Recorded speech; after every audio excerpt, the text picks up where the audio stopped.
Today's deck tech comes to us from March of the Machines.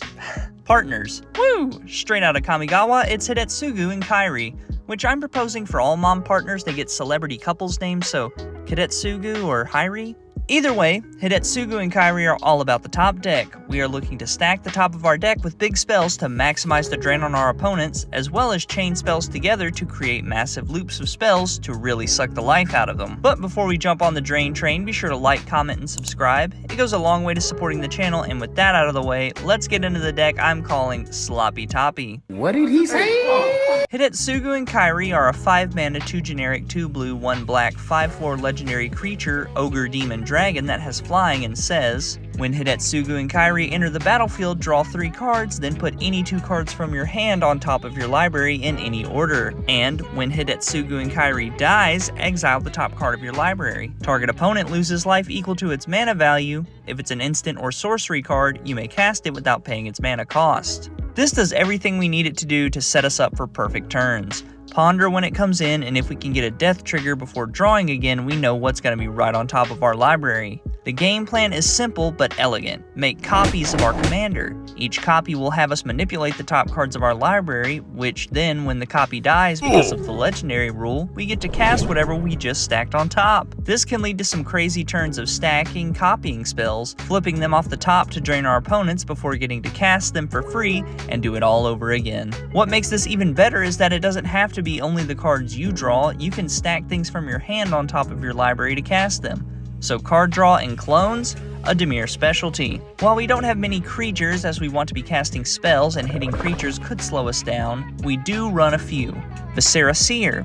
We do run some effects that bring creatures back when they die, so a running theme through all these creatures pretty much is that they also double as sack outlets. Dross Hopper, Sage Owl helps us dig a little deeper just in case we need to stack something a little deeper into the deck before Hidetsugu and Kairi die. Soldavi Adnate can sacrifice but also helps us add black mana. Blood Baron, Blood Flow Connoisseur, Devouring Swarm. Halo Forager is our budget snapcaster. Nantuko Husk. Woe Strider will help us make sure our deck is stacked up how we like by scrying each time we sacrifice. Archaeomancer helps get spells back to keep the chains going, and Meldweb Curator does the same, but it puts it on top of the library for Hidetsugu and Kairi to keep the good times rolling. So only 12 creatures, but we really can't get hung up on casting them when we have such spicy options in our sorceries. Inevitable Betrayal might not deal any damage, but pulling our opponent's best creature out of their deck makes up for that. Stolen Goods will rip spells from our opponent's decks. Beacon of Unrest works for grabbing something out of our opponent's graveyard or returning Hidetsugu and Kairi to the battlefield while also getting shuffled back into the deck for use later. Flawless Forgery can grab any spells our opponents have used or discarded and also has an upside of being copied by sacrificing something.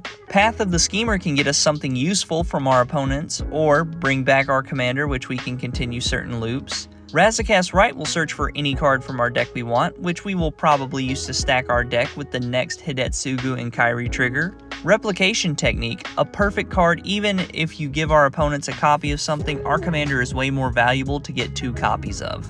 Rush of Knowledge is a draw 5 for 5. Not the best, but not the worst, especially with all of our theft options. Maybe our opponents will have something bigger that will benefit us more. Cindersplit's Judgment will bounce our opponent's stuff while giving us a copy. Psionic Ritual also has Replicate, and while not always reliable, we do have some horrors for fringe cases. Saheeli's Artistry makes us an artifact copy. Spell Twine gives us 2 spells, one of ours and one of our opponents. Stolen Identity has Cipher, and again, while not always relevant, does come in handy sometimes, especially if we are on the verge and just need one more copy to win. Walk the Aeons has gorgeous art and is one of the cheapest extra turn spells. Zoph Consumption is a huge hit, draining one opponent for 10 and the other 2 for 4. Arcane Endeavor for card draw.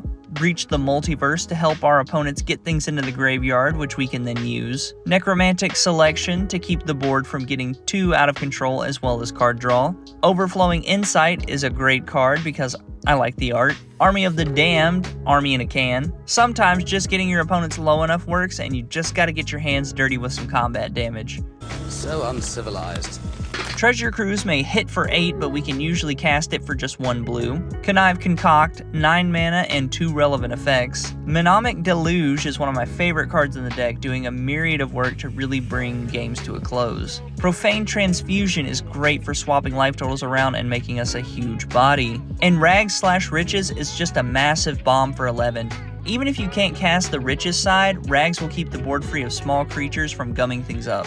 Our instants just keep the hits rolling. Corrupted Conviction is great for card draw, as is Village Rites. Dark Ritual helps power out our commander faster, getting the party started sooner. Otherworldly Gaze just helps set up our library. Sacrifice gives us a lot of mana to hardcast any of our really expensive spells. Spy Network gives us a peek into our opponent's hand and deck before letting us arrange our top 4. Supernatural Strength, that's what those brothers have, right?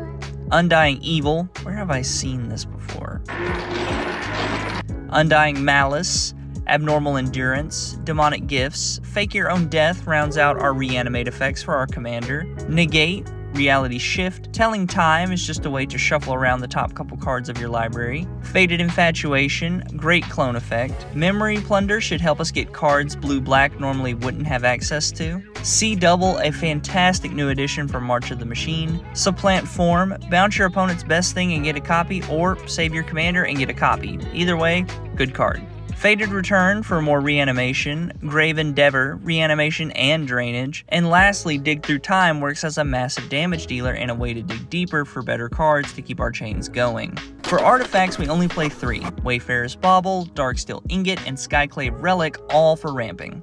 Our enchantments don't add much, as we are only playing 4 of them, but Kaya's Ghost Form gives our commander a little protection if we have to pass to wait to combo. Warlock Class is great because if we can get to level 3, this card starts taking players out like crazy. Necrogen Communion is another piece of protection, but also gives us a slightly alternative win condition through Infect. And lastly, Swarm Intelligence will make the spells we cast for free even more magical. For lands, we play Bojuka Bog. We are dumping a lot of things into our opponent's graveyard. We gotta be able to deal with it if we can't steal it. Choked Estuary, Command Tower, Darkwater Catacombs, Exotic Orchard, Halimar Depths again lets us dig around and rearrange our deck. 15 islands and 12 swamps. Currently this deck sits at about $30, but considering that price for a deck that's this fun, it's totally worth it. For upgrades, we can get a little crazy with it. Of course, you could enter the infinite to draw your entire deck before deciding what you want to stack back on top. This budget also opens us up to play more clone effects that were more than $1, making upgrading very easy. Quasi-Duplicate, Cackling Counterpart, Rite of Replication, Sublime Epiphany, Clone Legion, to name a few. Peer into the Abyss may hurt us, but we can always just exchange life totals with someone once we've filled our hand with everything we could need to destroy them. You could also do extra turn spells to annoy your opponents even more, such as Time Stretch, Beacon of Tomorrow, or Expropriate. You could also stick to a more mill-heavy strategy with Maddening Cacophony or Traumatize. That will dump things into our opponent's graveyard, which we can then reanimate with our myriad of reanimation spells. This deck is a solid combination of stealing your opponent's stuff as well as trying to do your own combo. Hidetsugu and Kairi really take Dimir into a new direction, and by the end of it, you'll have your opponent seeing double. Maybe even triple. Well, that's the deck with some upgrades. Be sure to tell me your favorite card from the deck or a commander you would like to see built on a budget, and I'll catch you in the next one.